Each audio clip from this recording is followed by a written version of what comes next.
আসসালামু আলাইকুম, সবাই কেমন আছেন? আলহামদুলিল্লাহ, আল্লাহর রহমতে আমরাও ভালো আছি। আজকে দুইটা থ্রি পিস নিয়েছি।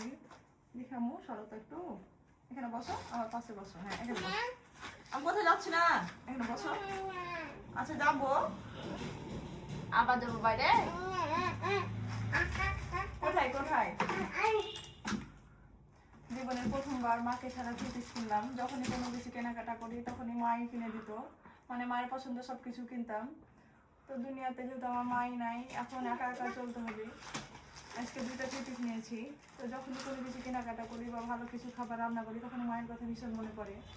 আজকে এই দুটো থ্রি পিস কিনেছি, দেখেন তো কেমন হয়েছে। মামনি, রাগ হয়ে গেল তোমার? এখনই বাইরে থেকে গেলাম, আবার যাওয়ার জন্য জেদ করছে। চলে এসো আব্বু, চলে এসো। এটা হচ্ছে থ্রি পিস। আমার কিন্তু মিষ্টি কালার খুবই ভালো লাগে। এটা হচ্ছে মিষ্টি কালার আর কালো কালার। জামাটা দেখুন কত সুন্দর। এটা জামা, কার জামা যাবো? এটা জামা। আমি আসলে ওনার জন্য বেশি নিয়েছি, ওনাটা বেশি সুন্দর। পছন্দ হয়েছে আম্মু? আর হচ্ছে এটা সেটা কালো পায়জামা, আর ওনাটা দেখুন কত সুন্দর, অনেক বড়। তো এটা ভাজ আমি ভাঙবো না, নাহলে ভাজ খুলে দিলাম আর করতে পারবো না, বাচ্চা যাবে। মামনি, দুষ্টুমি করো না বাবা, দাও রেখে দিলাম। ওইটা পায়জামা, এটা ওড়না। দেখি মামনিকে দিতাম, কি সুন্দর লাগছে, কিউট। আর একটা নেছি সাদা কালারের ভিতরে, কত সুন্দর দেখেন। আমার কিন্তু খুব পছন্দ হয়েছে। এটা হলো জামা। দেখাবো?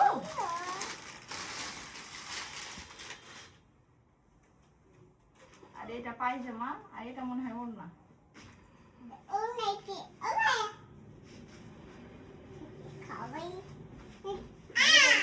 এটা জামা ওটা ওড়না বুঝতে পারি না আসলে আমি।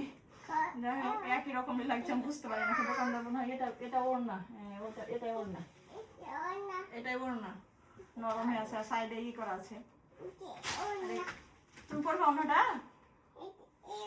কি করলে সব এলোমেলো করে? কি করলে এগুলো আব্বু? এগুলো এলোমেলো করে কি করলে? জামাগুলো কেমন হয়েছে অবশ্যই কমেন্ট করে জানাবেন। মামনির খুব পছন্দ, নতুন পোশাক দেখলে কেমন করে, দেখেন কেমন করছে। কি হয়েছে তোমার, পড়বে এটা তুমি? পড়বে? যখন মা কোনো কিছু কেনাকাটা করি তখন মায়ের কথা ভীষণ মনে পড়ে। আজকে ভীষণ মনে পড়ছিল, কারণ বাজারে গেছি পুরো একা। আর কোনো কিছু কিনতে গেলে আমার খুব খারাপ লাগে, কেন্দ্র পারি না, দামাদামি করতে পারি না, জিনিস পছন্দ করতে পারি না। তো মা থাকলে ভীষণ সাহায্য হতো। যখন কোনো কিছু কেনাকাটা করি মাকে সাথে নিয়ে করতাম। কি আম্মু, কোথায় যাবো আবার? স্কুল যাবেন? অনেক ভারী, আর ভিতরে আছে জিনিস আছে যে আমি রেখেছি, নিতে পারবে না আব্বু? ব্যাগ কিনে দেবো বাবা। দেখি সরো তো, আর একটু সরো সরো। তো জামাগুলো কেমন হয়েছে অবশ্যই আপনারা কমেন্ট করে জানাবেন, আর আমাদের ভিডিওগুলো কেমন লাগে। তো মাকে এই হিজাবটা কিনেছিলাম আমার মায়ের পছন্দে, আমার মা খুব পছন্দ ছিল। তো জিনিসটা ব্যবহার করতে পারিনি, এখন আমি একবার পরি। এই জিনিসটা যখন পরি তখনই মায়া নানি নানি বলে, ওই চিনতে পারে যেটা নানির। মানে আমার আম্মার কোনো জিনিস যদি আমি ব্যবহার করি তাহলে এটা মায়া মনে করতেই দেয় না, বলে এটা নানির, নানি যে বলেই নিয়ে নিবে। মামনি, তোমার নানি কোথায়? কত সুন্দর করে বলছে নানি আল্লাহর কাছে আছে। আসলে মা ছাড়া পৃথিবীতে সত্যি চলা খুবই মুশকিল। এই দুনিয়াতে যার মা নাই সে জানে মা না থাকার কি কষ্ট। প্রত্যেকটা মুহূর্তে প্রত্যেকটা সেকেন্ড এখন বুঝতে পারছি মায়ের কি হাহাকার। বাচ্চা দুইটাকে কোথাও মানে বাসায় রেখে যাবো বা নানি বাড়ি যেতে চাই, কোথায় যাইতে পারে না। এদিকে আসতে চলে আম্মু। গত ঈদে আমার বাড়িতে ঈদ করার জন্য গেছিলাম, শুধু বাড়ি ফাঁকা পড়ে আছে, মা নাই। যখন আগে মায়ের বাড়ি যেতাম কত আনন্দ করতাম, আর এখন গেলে শুধু মন খারাপ, বাড়ি পুরো শূন্য হয়ে পড়ে আছে। আব্বু চলে এসো। সবাই আমার মায়ের জন্য দোয়া করবেন, আমার মা যেন ভালো থাকে, আর আমার পরিবারের জন্য সবাই দোয়া করবেন, আমার বাচ্চাদের যেন সুস্থ থাকে, সুন্দর থাকে। সবাই ভালো থাকবেন, সুস্থ থাকবেন। আর আজকের ভিডিওটি দেখার জন্য সবাইকে অসংখ্য ধন্যবাদ। আল্লাহ হাফিজ সবাইকে।